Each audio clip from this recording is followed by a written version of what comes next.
Hello, welcome. Thank you so much. So who are you, Brenda? I'm Brenda Jones, and I'm a real estate investor. We just put a RV park under contract in actually right outside of Dallas, so super excited about that. Yeah. Nice. And so I'm currently raising capital for it.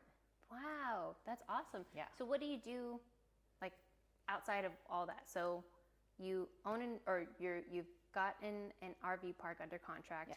But what else do you do? Do you have a W-2? Yes. Are you in anything else? Yeah, so I have W-2. I work for Apple. I'm a recruiter.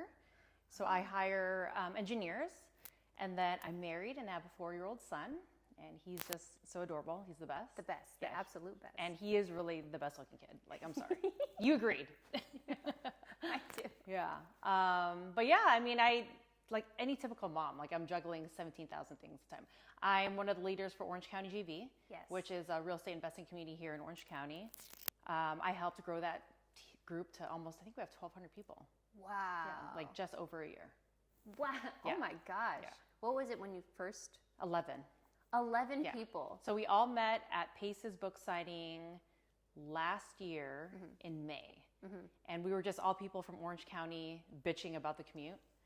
And then we met 2 weeks later at Fashion Island at the food court. And then we were meeting every 2 weeks and just slowly grew. We had a Facebook group and I was like promoting it on Facebook and Instagram, and we've just grown. It's amazing. So we went from every 2 week meeting every 2 weeks to now once a month, just because it's too big. Yeah. Yeah, no, absolutely. Now, I believe the last one you weren't there, but you changed, unfortunately, from Anaheim to Irvine, so it was a further commute for me, but that very spacious place, I thought it was a really good location. Yeah, so our first location was at one of our leaders' offices, and it worked for a very long time because we only had about, I don't know, let's say 20 to 30 people, and then we started growing more, and we were like overflowing into the hallway. Yeah. And then there was like a common space there, and that worked again for like another few months, and then we needed just a bigger place because we were getting up to 100 people. And there was not enough chairs. It just, it was crazy. So we have been meeting at a restaurant called Harbor House. And that was nice because we had places to sit, you can eat and have some drinks. But I kind of just wanted something a little more professional and whatnot. So yeah, we've got this nice little community room in Irvine right now that we're hoping to keep in the rotation. Oh my gosh, Yeah. yes. It was a great place. And Good. I know that I want to talk more about like your investing and how Sure. you got into real estate and IRA investing, but I wanted to just a little more on this topic. So why did you decide to actually kind of coordinate these meetups? Like what was the point?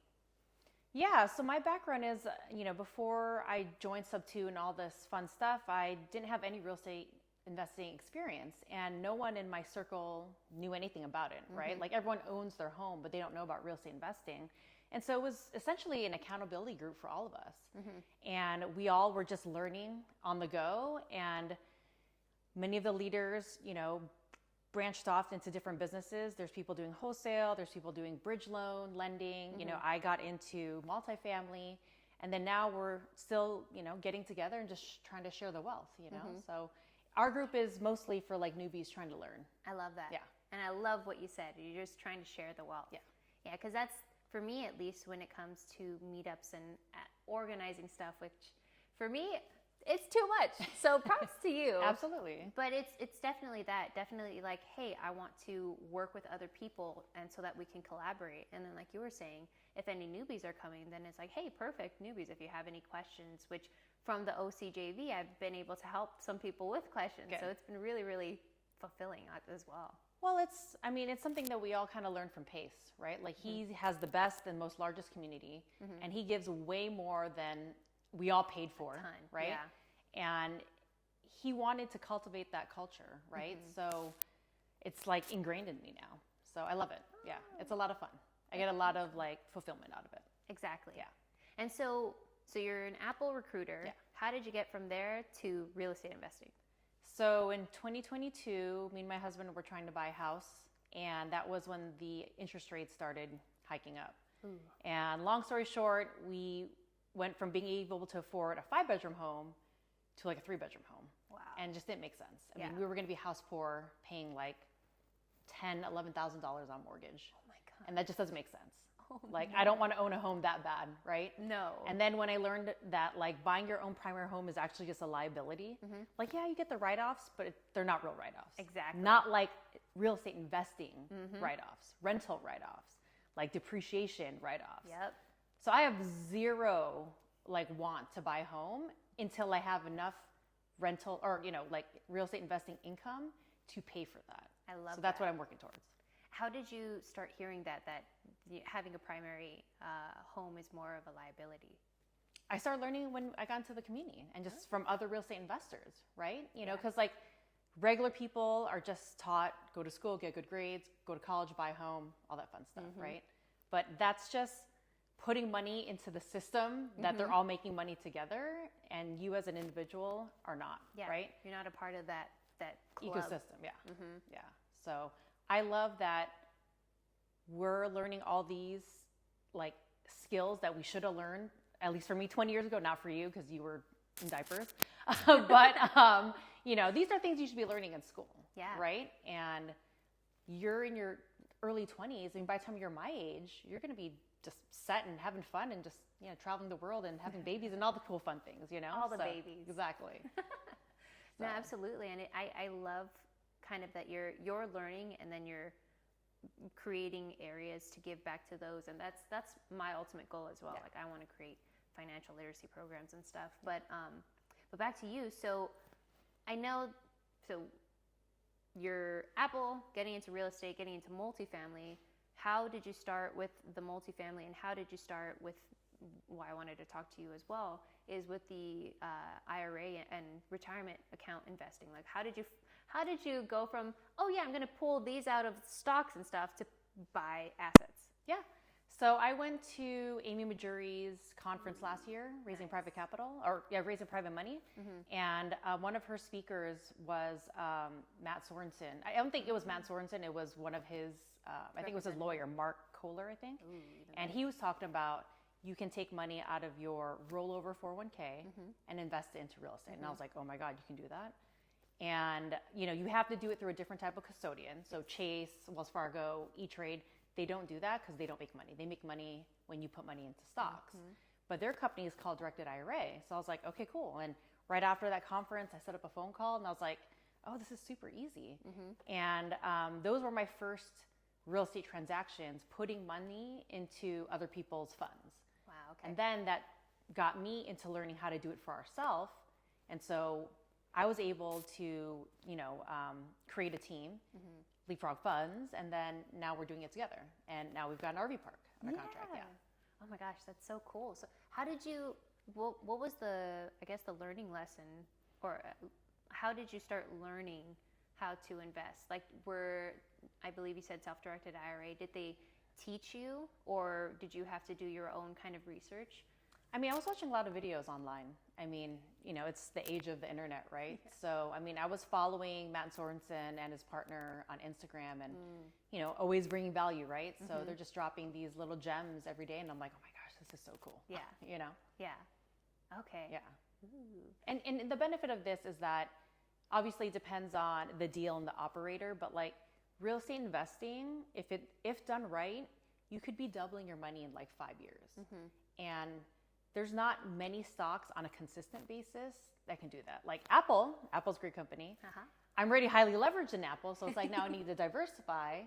And real estate is great because the one thing I learned, and I forget, I'm so bad with like quoting, but like there was one guy who mentioned that companies could go out of business. I mean, Apple, heaven forbid, I love the company, but it could, right? Yeah. But like real estate's not going to go anywhere. Exactly. And again, not excluding a fire or an earthquake or whatnot. Yeah. But like the real estate will always be there. So it's a very sound investment, so. Yeah, that's what I hear a lot. I feel like I could be a little biased because this is my kind of plan, but my plan is like, okay, build up the real estate so that I have at least the bases covered. Like that's the foundation, because everybody needs housing. Everybody needs somewhere to live. And then go into, okay, business, and now get that for like more cash flow and build from there. Yeah. And so how did you get to the point where you just decided, because at least from what I understood, you went from, okay, yeah, I'm going to start investing, and I'm just going to invest in multifamily. Like, let's skip single family. Right. So I joined Sub 2 last end of March. And like most people who join that mentorship, it's like drinking from a fire hose, right? Mm-hmm. And, I definitely didn't want to wholesale because like I've been in sales my whole life and I didn't want to cold call. I had done that in my previous life and I feel like I had graduated out of that. Yeah. So I was like, okay, what's the next best thing? And so I learned, okay, partner with a wholesaler. Mm-hmm. So my goal was to connect with 5 wholesalers a week through the Sub 2 community. And my initial goal was just to have a couple Airbnbs in Vegas.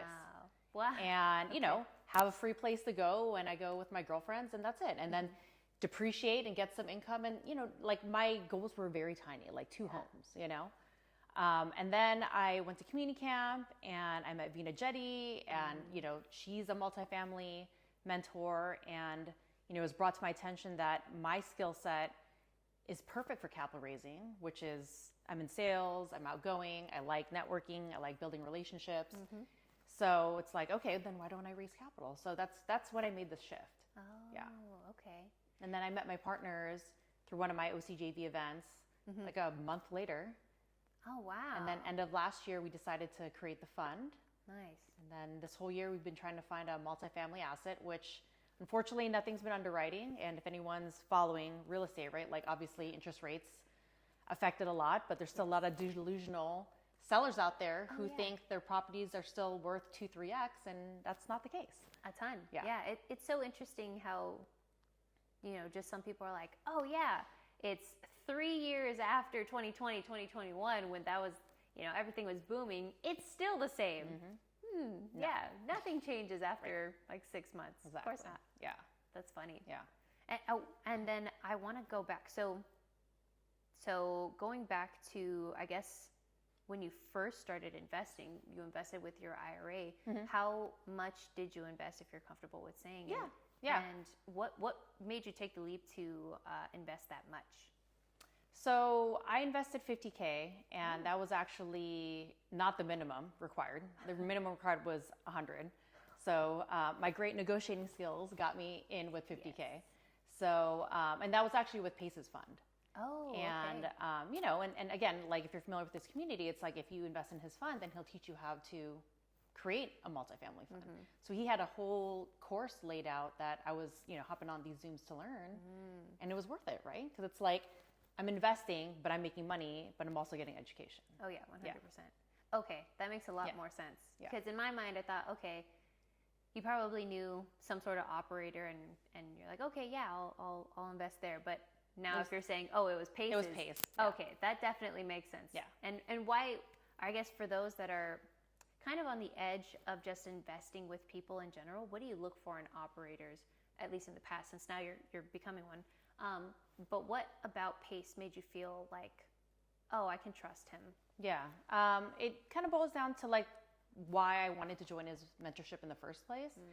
He is very down to earth. He caters to the like common folk. Mm-hmm. There's a lot of guys out there who are very flashy. And again, like I like that stuff. Yeah. But like, I don't know, like, and I'm sure those guys are great or whatnot, but I just felt he was very genuine. And again, he was giving out so much for free. Mm-hmm. I mean, it's like, what else can you get if you join the mentorship? And everyone knows it's the community, right? Yeah. Like you paid into the community. Like I met you through the community, right? Mm-hmm. I met my partners in my community. That's how we create OCJV. Like, you can't find these people on your own. No. Like, I'm 43. I'm not going to meet them at the grocery store. I'm not meeting them at work. I'm not meeting them walking around the neighborhood, right? Yeah. So how else am I going to find these people? Mm-hmm. So it was a way to fast track everything, and it was worth every penny. Oh, wow. Yeah. Ooh, question now. Since you were saying that your dreams before, I guess, starting all this, were like, yeah, I just want a couple of houses to Airbnb, and maybe we could stay. Has, I guess, your family or having your son impacted you to dream bigger? Or? Well, my dreams have always been big, but the more I learn about all the ways you can invest in real estate and how you can leverage your strengths and find partners to fill the gaps of your weaknesses, I mean, our team, our goal in 10 years is to have 100 million under assets under management. And we all individually want to have like $1 million in passive income a year, which is a lot of money. Love that. Yeah. And passive. Exactly. Passive income. Passive, exactly. Because my goal is that I want my son to have traveled to 10 different countries before he's 10 years old, but I want to travel like every quarter.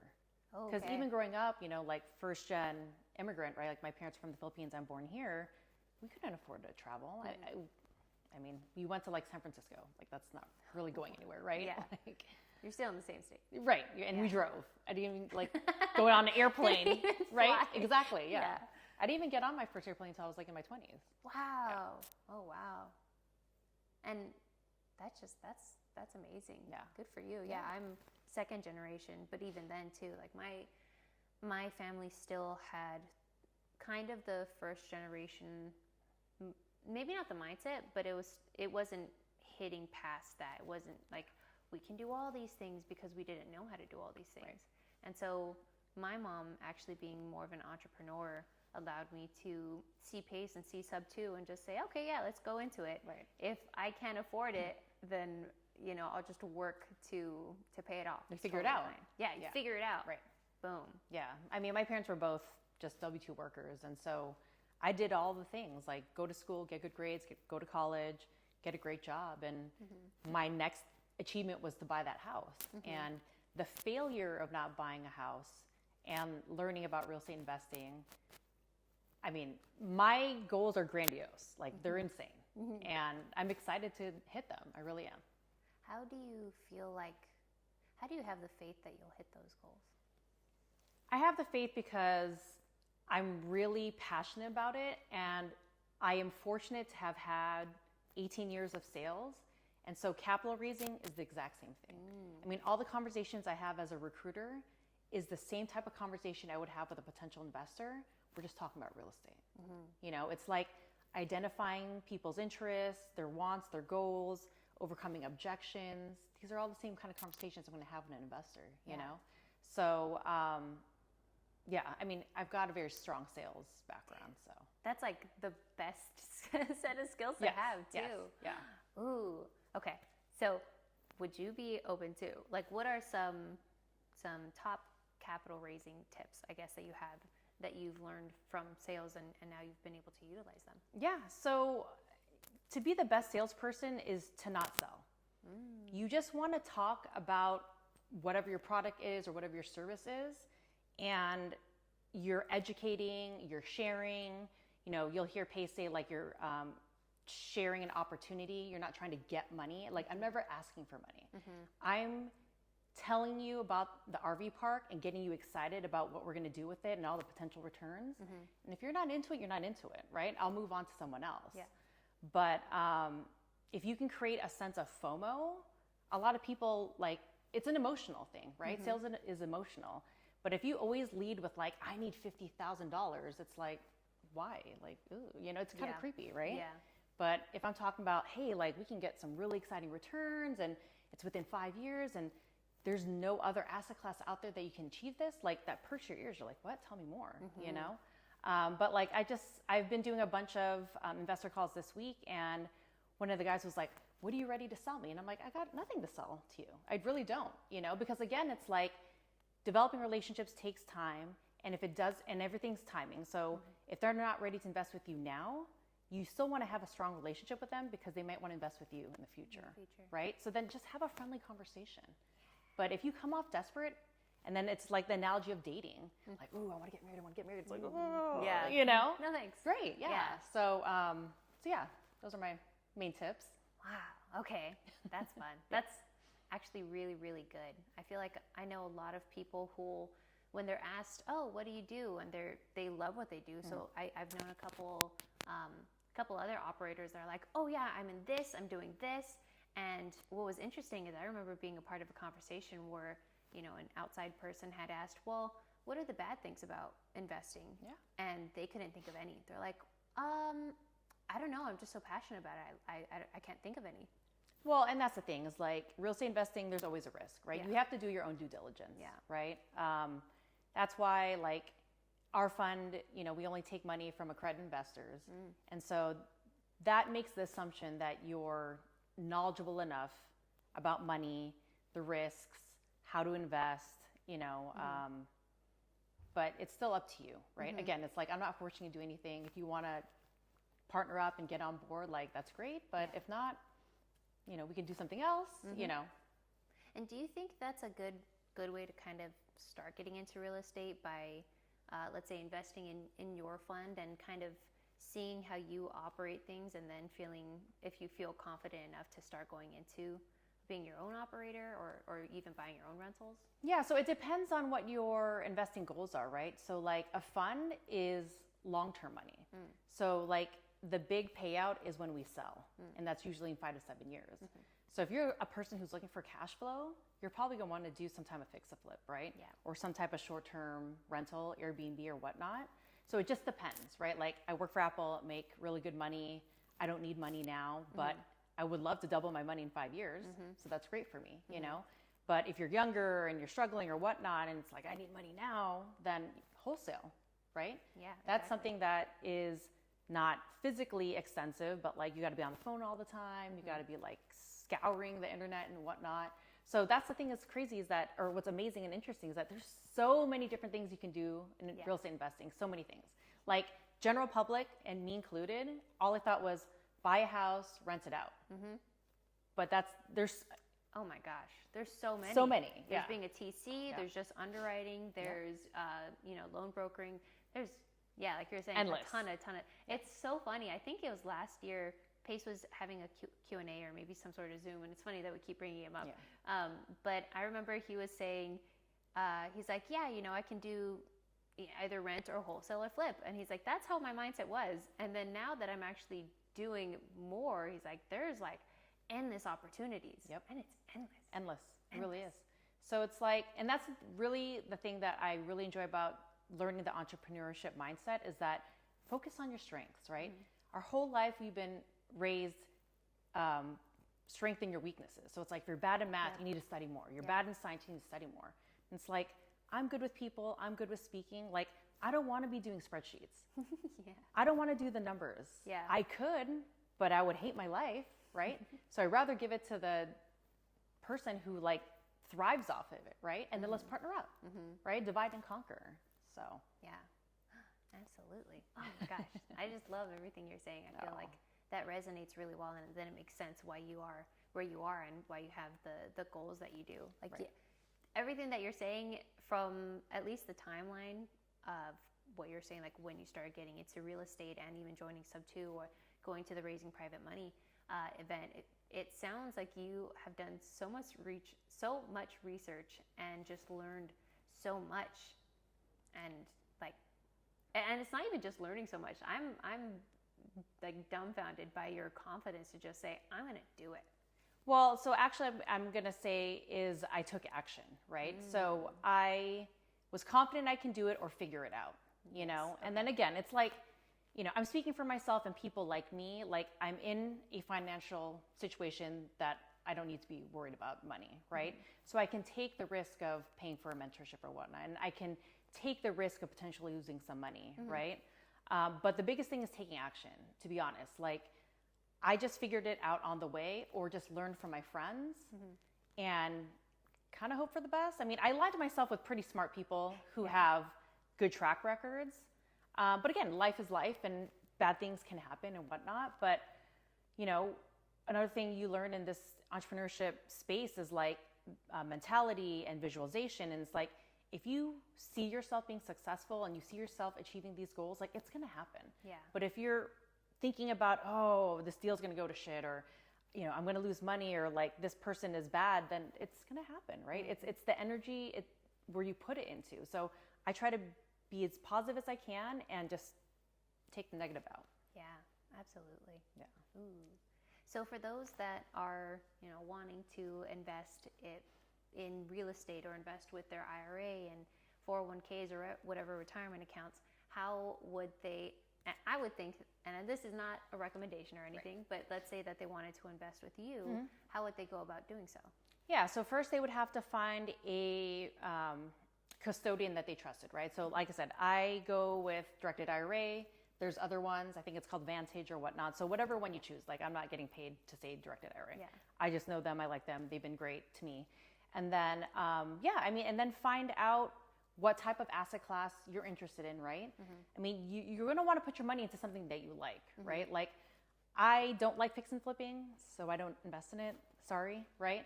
But I like multifamily and I like RV parks and I love boutique hotels. So that's what I'm doing, right? So find something that you like. You got to vet operators that you trust, right? And then again, it's like, do you need money now or do you need money later, right? So you need to make those decisions. Oh, that's really good. Yeah, definitely understanding, do I need the cash flow or can I build the wealth? Yeah, like if you're trying to get an equity play or cash flow. Yes, exactly. And then I liked also, why do you, I guess this is kind of last question, why do you say to invest in what you like? Why not? I see that a lot of flippers are, doing 10 flips a year and I want to just make the most money. Let me put it there. But I don't really care about flipping. I would like to do more, RV parks. I mean, it's like, I got into this because I wanted to learn, right? So if you're a high income person who has no time and you're just investing your money, then yeah, go put wherever you want, right? But if you're just starting out and you're learning, like, why not put something into something that you're interested in, right? Because most likely, if you're at least running around in our circles, we teach you, right? Exactly. BlackRock's not going to teach you, but our communities teach you, right? So like, if you invest with Leapfrog Funds, like, I'll jump on a phone call with you and talk about how you could get into doing this for yourself. Like, why not? Yeah. Like, we're all trying to like raise up together, right? There's enough for everybody. Yes, absolutely. Oh my gosh, I would love to have you on again and learn, or I guess talk more about in the future. Because now I'm like, okay, well, I've had you once. I need to have more people and then have people on because I want to see the updates. And I loved what you said right there because I feel like that's a really key thing in leadership as well, being able to bring people on and let them know, hey, I'm teaching you everything that I can. And if you go out, that's fine. Yeah. Like, that's cool. Now if you go out and do your own thing, now we can see how we can collaborate. And either way, I'm just looking to bring everybody up, like you were saying. Well, because a lot of people, so I'm very heavy into social media, right? And people always ask me about that. And that's the thing is, like, you will not always be someone's cup of tea. Me and you could literally read the same script and other people would like it, right? Yeah. You're younger, I'm older. I cater to high W2 people who are busy. You're going to cater to Gen Z, right? But we literally could say the same thing and both succeed. Yeah. Right? Yeah. So. Wow. So for those that are interested, how can they reach out to you? If somebody just wants to ask questions or maybe ask questions about how they can start investing with you or how they can just start investing, where would be the best place to find you? Yeah, so if you want to start investing with me directly, you'd want to go to like leapfrogfunds.com or Brenda at leapfrogfunds.com. If you want to learn about multifamily and just getting into investing in general or like social media, you can follow me on Instagram. So my handle is at Brenda Rose Invests. I'm also on Facebook, TikTok, LinkedIn, and YouTube. Everywhere, yes. You can just Google me. You'll find me. I love it. Yeah. Well, thank you so much, Brenda. I really appreciate it. Yeah, thank you. Yay.